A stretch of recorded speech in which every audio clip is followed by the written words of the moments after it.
Hello and welcome to the TMZ podcast, aka the Charlie and Charlie Show. Oh, I like that. I'm Charlie Cotton. I'm Charlie Neff. And today we're talking about Sophie Turner. She is opening up all about her and Joe Jonas, and particularly how she felt when she got pregnant for the first time. Right. Sounds like she wasn't fully on board. No, not to begin with. We'll talk about Harrison Butker. This is the Kansas City Chiefs kicker. He's an amazing kicker, but Super hot, too. he's pretty hot. Yeah, he's a Yeah. pretty hot guy. But he's in hot water right now because of a commencement speech address where he came for LGBTQ, abortion, women's rights in general, invoked Taylor Swift. Yep. A lot of people aren't happy with that. Nope. We'll talk about DeMarco Morgan. That's DeMarco with a capital D. He is one of the hosts of GMA, and people aren't happy that he showed his bulge on Instagram.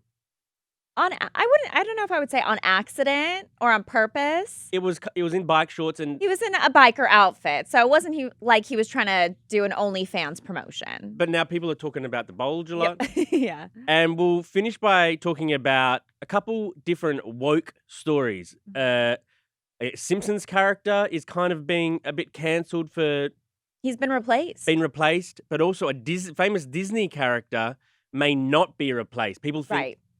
Tinkerbell may be replaced, but we're not so sure. No, we got the answer. We have the answers. Yes. To begin with, though, Sophie Turner opened up to British Vogue and said that she considered terminating her first pregnancy with Joe Jonas. Yeah, this is pretty crazy. So she did an interview with British Vogue, and she admitted that when she found out she was pregnant for the first time, that she considered not keeping the child. And apparently she was in Bali when she found out that she was pregnant, so it was a total surprise. She had apparently discussed the pregnancy with therapists on site. And when she did finally share the news with Joe, Sophie says that she threw the pregnancy test at him and asking if they should have it. Yeah, so, I mean, I think a lot of people, when they get pregnant, aren't sort of like a movie, sort of like, oh my God, this is the best news ever, unless you've planned it, I guess. But Right. she found out she was pregnant in her early 20s and wasn't sure if this is the right time of life. Yeah, for and her she to be said taking it was during a frivolous period in her life. Yeah, so she wasn't sure if she was ready to become a mum, but, she obviously talked it over with Joe. They decided, yep, let's do it. Yep. And they obviously loved it so much that They had a second one. They had a second one pretty soon after. Yep, and she said that she just fell in love with the mommy role, and so much so that she wanted to have a second child so that Willa, their first kid, would have a companion growing up with. And now she's just fully embracing mommyhood. Usually Sophie Turner isn't this open with everything in her private life, especially since the Divorce. The divorce stuff was so messy, and it really affected her. The media speculation about her being a bad mom and that partying too much instead of being with the kids. Which actually now it kind of shows she didn't really get partying out of her system before becoming a mom. But she did say in this interview that she was really upset with how she was portrayed in the media as this party girl. And we do know that a lot of the divorce, they were fighting over the kids, where the kids should live. She wanted to live in London or in England, and said that Joe had agreed to that, but Joe wanted the kids here, and it was a total struggle. But I mean, everything's been pretty silent on that front, so presumably they're getting along now. Yeah, and she was, nice about Joe in this interview. She just basically said that she didn't like the perception people had that she was like a Jonas Brothers groupie. Oh, yeah. That the wives of the Priyanka brothers. Chopra. Then the other one was I know. Danielle. Is it Danielle? Yeah, it is Yeah, Danielle. Woo woo. Is that Kevin's wife? Yes. She just didn't like that perception, and things fell apart between her and Joe. And now I think the kids are spending most of their time in England, or that was the read I got from this interview.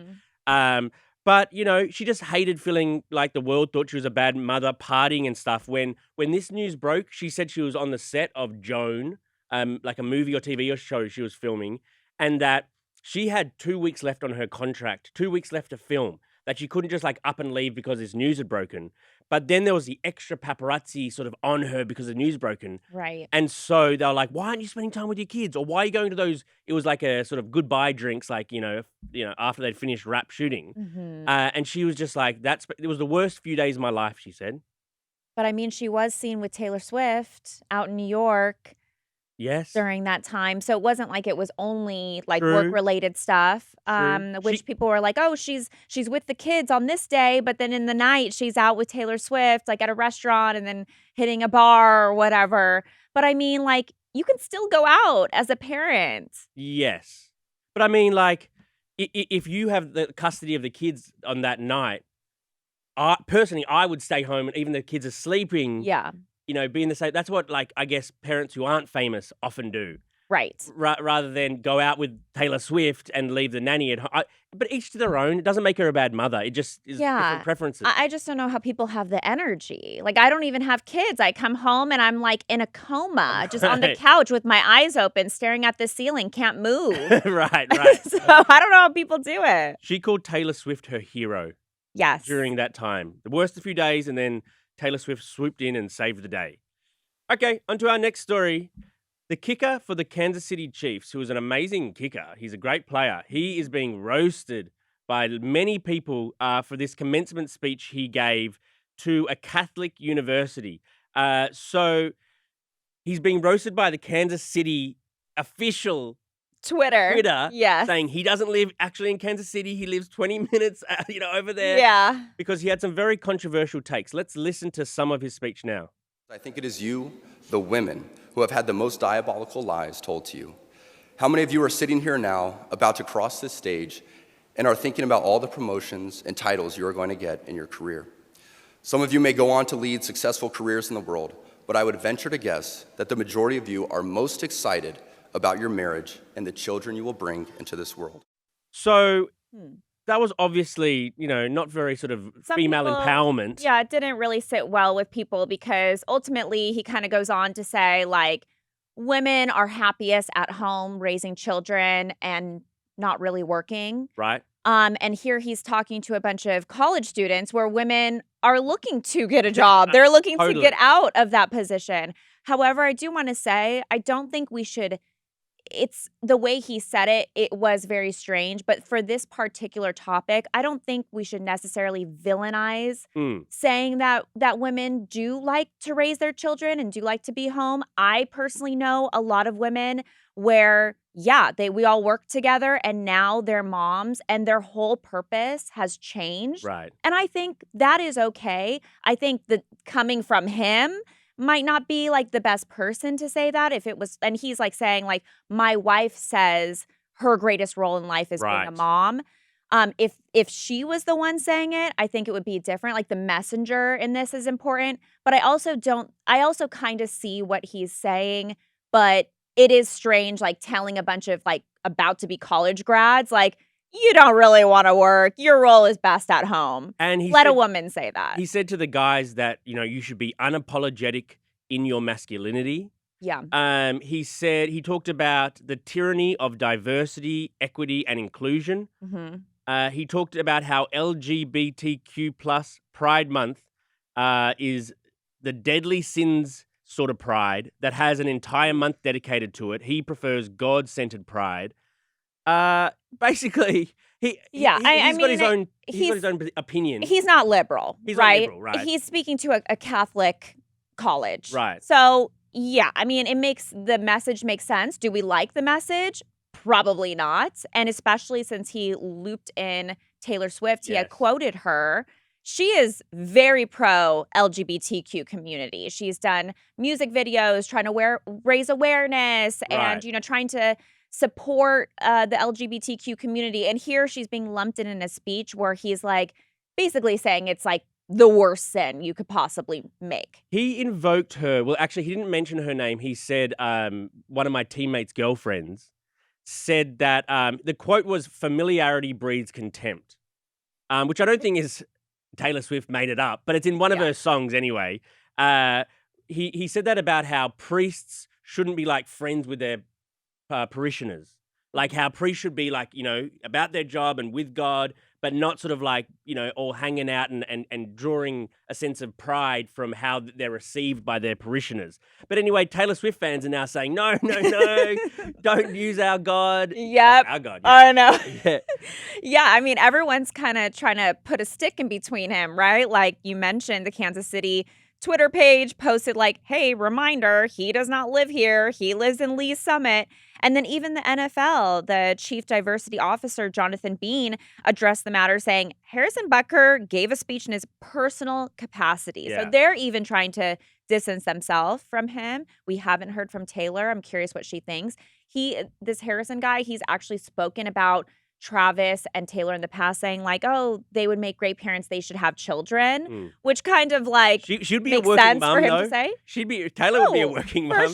For sure. Which, yeah, I mean, he's got to realize that he probably shouldn't have lumped in Taylor Swift. That was like clearly a bad move, especially since he knows like she's very openly Democratic. Yeah. Look, I mean, everyone's entitled to their opinion. And yes, in this speech, he's preaching to the choir and then it gets videoed and then, a lot of people have issues with it. But I mean, I guess he's just a kicker at the end of the day. Shut up and kick. And I gotta say, I mean, yeah, his views don't really align with mine, but he is so good looking. He's a handsome dude. He's my type. He's a handsome dude. Okay. GMA3 anchor DeMarco Morgan. He's under fire because he wore a pair of bike shorts, and you can see a definite bulge in the bike shorts. So which, good for him. I mean, yeah, great for him. He was the guy who replaced TJ Holmes. Yeah. The guy who had the whole scandal happened with Amy Roback and TK. Correct. They got booted out. This guy came in, took over, and it seems like on his free time, he loves biking. And I always found like those biking outfits, like the little tight ones that he's wearing, like I always found this a little too revealing. They are quite revealing. And in this photo, it's very revealing. Look, I mean, in journalism, there's kind of a rule, sort of like, don't become the news, And so I think ABC... Don't make the story about you. Yes, but I mean, he didn't. But ABC, obviously owns GMA, and then Disney owns ABC. Yeah. So they have like, they want people to be responsible in social media. They don't want to be the subject of contempt, scandal, and ridicule. But then again, this guy's just biking. And I actually did a deep dive of his Instagram page when this story happened. There's a lot of bold shots, This one in question that we're talking about today, that's a big news story today. Yes. He posted 3 weeks ago. Oh, interesting. So I don't know why it's taken 3 weeks for people to sort of, find offense with it. Well, apparently there's people that work with him that are like disgusted by the photo and they're like, cracking jokes. They're not amused. Staffers are like upset about it. They feel like something should be done. Ugh, but it's like, come it. on. He's exercising. He's biking. Like, yes, I mean, the outfit is a little silly, but that's what like bikers wear. That's what they wear. It's kind of the same thing as like a man wearing a Speedo at the beach where you're like, oh, Lordy, where you're like looking, but you don't want to look. Right. And they've either got it packing or they don't, where you will have like opinions about it. But I mean, come on. But what happens if you can see sort of like some nipplage beneath someone's top? Is that too far? Like if it's a woman or if it's a man? I think if you're in like a news setting, they don't want anything that will like sexualize you. You're right. I guess that's it. But good on him, bro. Like, yeah. Jealous. Poor Charlie. Onto our almost news segment, and we're going to lump a couple stories together because a Simpsons star, his name's Harry Shearer, he voices 20 characters on The Simpsons, including Dr. Hibbert, who is one of the doctors. He's a black doctor, and Harry Shearer is a white man. Well, now they've switched it over. He's a very like white influenced black doctor on the show. Yes. He that's what Dr. Hibbert's supposed to be. Yes. He's supposed to be, in inverted commas, the whitest black man on TV. Yes. I don't know if it's right for me to say that, but that's what he's supposed to be. Yeah. And so he got replaced, Harry Shearer, with a black actor, voice actor, Kevin Michael Richardson. And now Harry's saying, a couple of years ago, I received an email saying they'd employed a black actor who then copied my voice. The result is a black man imitating a white man, imitating the whitest black man on TV. Oh my goodness. So it seems like he's like going a bit against wokeness. And remember, they kind of did this already. There was the character Apu, who was the Indian character on the show.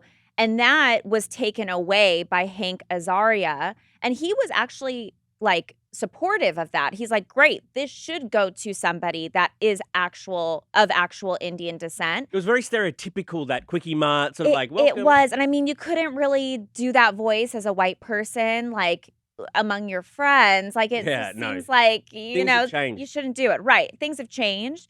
But it's such like a controversial thing because you are like taking a job away from somebody. And here he's like admitting that he's like imitating the voice that this other guy created. I think it was fine at the same time. Yeah, but then at the same time, you don't want to take roles away from minorities that maybe didn't get offered that role in the beginning. I mean, it's just there's so many layers to this. But at the end of the day, I think that Harry should be supportive of this new guy and like help him. Totally. Maybe. Like instead of just saying like, I'm upset I lost again.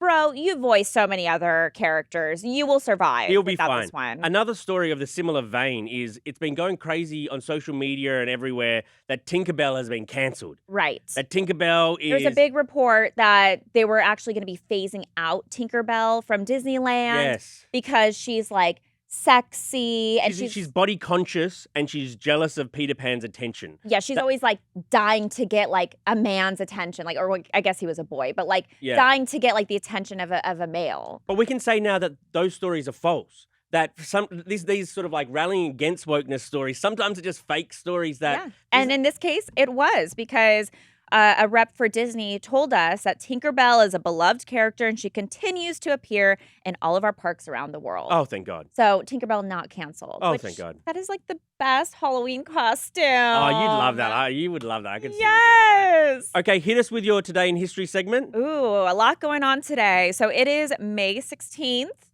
This day in 1929, the very first Academy Awards presentation was held during a very private dinner for only 270 guests at the Hollywood Roosevelt Hotel.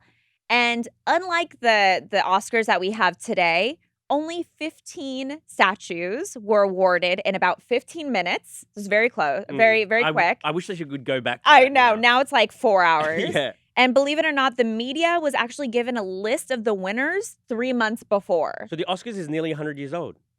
Yeah. 5 years almost, off, if my maths is correct. All right, well, give us the next one. Wow, Charlie doing the mathing.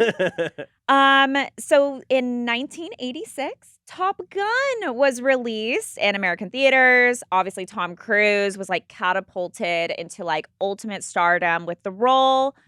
So what do you think? Do you like Top Gun? I don't think I've seen either version. No way. Not even the newer one? It's one of those movies I meant to see, but I just haven't got around to. Oh, it's such good fun. Is there that Great volleyball cinema. scene? The volleyball scene? Yeah, that's in the first one. I mean, they kind of remade it, like in the second one a little bit. Any birthdays we got today? Yeah, birthdays. Megan Fox turns 38, which she looks amazing for 38. Well, I mean, how much of it is really hers? You know what I mean? See, I hate that. I mean, she is beautiful. Charlie, if she wanted to get with you back in your single days, you would have been all over it. Yeah, I would. If she approached me at the bar. Okay. Also, beloved Danny Trejo turns 80. He turns 80 today? 80 years old. I love Danny Trejo. I know, me too. But 80 is like the new 50. I believe so. Yeah, like 80-year-olds, they're like getting it. They're still like doing their routine. They're not like in a convalescent home anymore. I love Danny Trejo so much. We're actually kind of friends. Have I still got a voicemail from him? You have a voicemail from Danny Trejo? I don't know what this is going to say. Saying, don't ever call me again. Lose my number. Let's have a look. Happy Easter, Holmes. God bless you. Stay safe. Wash your hands, Holmes. Wait, did he just tell you to wash your hands? Yeah, he did. Why? I don't know. I can't remember this. I don't want to know. I loved it. Shout out to Danny Trejo. Shout out Danny Trejo. And then last one, Janet Jackson turns 58 today. Wow. Congrats. She looks amazing as well. Congrats. All right, Charlie. Thank you. Thank you, Charlie. Welcome back. Oh, so good to be back. How was Disneyland, by the way? You know, my wife and daughter had a great time. Oh, no. You didn't even like the food, the churros, any of that? The churros were all right. The food Churros overall, not so great. The churros were great. Oh, no. Love Tinkerbell, though. Yeah. Tinkerbell was great. She was there? She was there. Okay, good. Good to know. Okay, guys. We'll see you tomorrow. Bye.